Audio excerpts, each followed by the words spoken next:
So, what's up guys? Welcome back to my YouTube channel. So, guys, tuturo ko na kayo paano magkaroon ng Ender Dragon Spawn egg guys. So, tignan nyo. Di siya nag-i-spawn, diba? Di siya nag-i-spawn. Gusto nyo ba mag-i-spawn yan? Okay, tuturo ko po kayo. Sagita guys. Pwede ko lang to.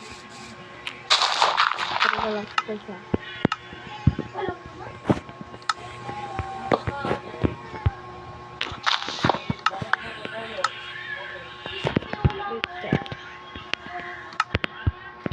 So guys, gusto nyo mo bang mag-spawn Ender Dragon sa flat world o kaya sa may mga puno-puno na lugar? So, siguro para sa inyo tong video na to guys. So, gawin ito. Ito guys.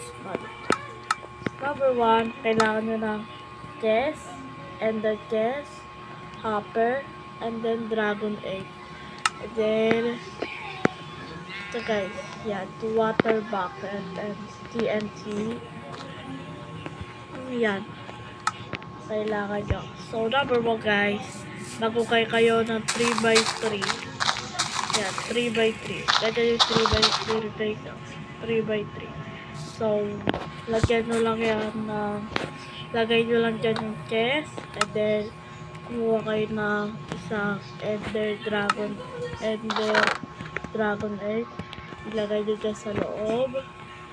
Then, woo! So, 100% ready guys. Lagyan nyo lang ganyan ng water. Tapos, TNT sa taas. Tapos, siyempre, papasabugin natin. Yan. Ano lang yan, light lang yan.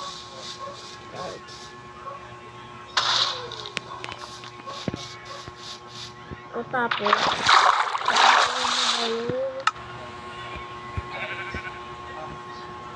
pag nakuha nyo na yung dragon egg, ito naman ang gawin nyo. Maglagay kayo dyan na ender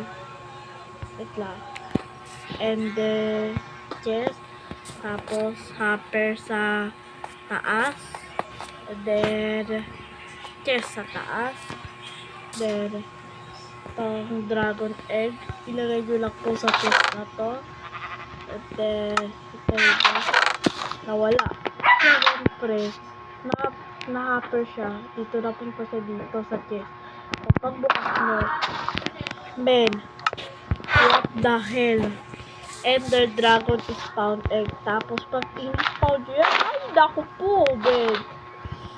So guys, yan, oh my god, 100% true. Kaya mag-like, share, subscribe para lagi kayo updated sa mga aking susunod na video. Bye, see you in my next amazing tutorial. Bye-bye.